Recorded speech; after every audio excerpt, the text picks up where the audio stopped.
అయిపోయింది. నెక్స్ట్ గ్లాసుకి పదును ఎక్కువ పిఠాపురానికి పవన్ 11 నియోజకవర్గాల్లో 8 రోజుల పాటు పర్యటించబోతున్నారు పవన్ కళ్యాణ్ గారు. అయితే దీనికి సంబంధించి ఉగాది రోజున కూడా పిఠాపురంలోనే ఉండాలని నిర్ణయించుకున్నారు. అది దానిలో భాగంగా రేపు వెళ్ళినప్పుడు ఎవరైతే దత్తపీఠం దగ్గరికి వెళ్ళటం, అట్లాగే అక్కడ శక్తిపీఠం దగ్గర పూజలు చేయించడం వారాహి వాహనానికి, అక్కడి నుంచి తన యాత్రని ప్రారంభించాలని చెప్పని నిర్ణయం తీసుకున్నారు. మొన్న చెప్పారు కదా, గ్లాసుకి పొదును ఎక్కువ, పగిలే కొంది గ్లాసుకు పొదును ఎక్కువ. మరి ఇప్పుడు ఎవరైతే రేపు 30వ తారీఖు మరి పిఠాపురంలో అడుగుపెట్టబోతున్నాడు పవన్ కళ్యాణ్ గారు, మరి ఏం జరిగిద్దో ఏం జరగబోతుందో పాపం ప్రత్యర్థులు ఇప్పటి వరకు తొడలుగొట్టినటువంటి వాళ్ళు, ఇప్పటి వరకు యుద్ధాలు చేస్తామని చెప్పినటువంటి వాళ్ళు, ఓడించి చూపిస్తామని చెప్పినటువంటి వాళ్ళందరూ కూడా రేపు పవన్ కళ్యాణ్ గారు 30వ తారీఖు ఆ యాత్ర చూసిన తర్వాత ఇక వారి ఏం చెబుతారా అనేది వినాలని ఆసక్తిగా ఉంది. సరే, బయట ఒకసారి మనోహర్ గారు బయట ప్లే చేయండి. మా పార్టీ అధ్యక్షులు పవన్ కళ్యాణ్ గారు 30 తారీఖు నుంచి 10 నియోజకవర్గాల్లో ఎన్నికల ప్రచారం ఖరారైంది. మొదటి విడత ఎన్నికల ప్రచారం మా పార్టీ అధ్యక్షులు పవన్ కళ్యాణ్ గారి టూర్ ప్రోగ్రామ్ ఖరారైంది. రూపాయి అవినీతి జరగలేదని ముఖ్యమంత్రి ఎట్లా చెప్పగలుగుతారు బహిరంగ సభలో? దానికన్నా పెద్ద అబద్ధం ఉంటుందా అసలు? ప్రతి శాఖలోనూ ప్రతి వర్గాన్ని దెబ్బకొట్టింది ఈ ప్రభుత్వం. ఫైనాన్స్ డిపార్ట్మెంట్లో ఈ రోజుకి 91,000 కోట్ల రూపాయలు ఎటు దారి మళ్ళీ అర్థం కాని పరిస్థితి. చిన్నపిల్లలకి ఇచ్చే బూట్లు బ్యాగుల్లో కూడా 120 కోట్ల రూపాయలు వీళ్ళు అవినీతి చేశారు. రైతు భరోసా కేంద్రాల్లో జరిగిన అవినీతి ఎట్లా మర్చిపోతాం? 34,000 కోట్ల రూపాయలు జగనన్న కాలనీల కోసం భూములు కొనుగోలు చేశామని అవినీతికి పాల్పడ్డారు. సలహాదారుల పైన ప్రభుత్వం ఖర్చు పెట్టిన అమౌంట్ 680 కోట్ల రూపాయలు ఖర్చు పెట్టారు సలహాదారుల కోసం. అవినీతి జరగపోయి ఉంటే రోడ్లు బ్రహ్మాండంగా ఉండేవి, ప్రతి ఇంటికి కొలాయిలో నీళ్లు వచ్చేవి.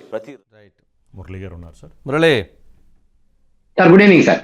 Good evening Murali. ఏంటి మొత్తానికి 30వ తారీఖు నుంచి అడుగు పెట్టబోతున్నారు, ఏంటి ఏం జరగబోతుంది, ఎలా ఉండబోతుంది?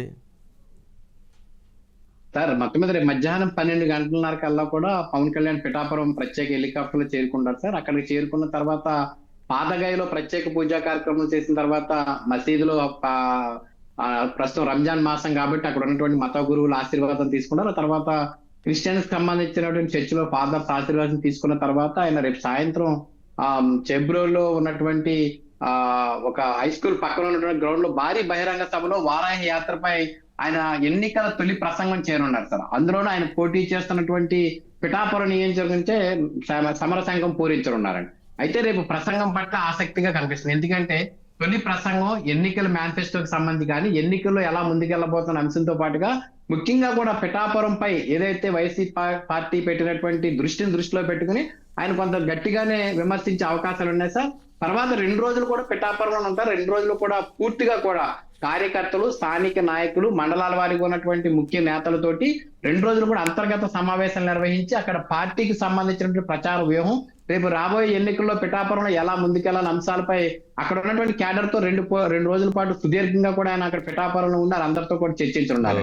3వ తేదీ నుంచి తెనాలిలో పర్యటిస్తారు సార్. 4వ తేదీ మళ్ళీ ఉత్తరాంధ్రకి వెళ్ళి అక్కడ నెల్లిమర్ల, అనకాపల్లి, పెందుర్తి, అదేవిధంగా కూడా నియోజకవర్గాలు పర్యటించి మళ్ళీ తూర్పుగోదావరి జిల్లా కాకినాడ రూరల్ పర్యటించి రాజోలు, పి గన్నవరంతో పాటుగా రాజానగరం నియోజకవర్గాలు పర్యటిస్తారు. అయితే 9వ తేదీ ఉగాది పర్వదినాలు మళ్ళీ ఆయన పిఠాపురంలో మకా ఉంటున్నారండి.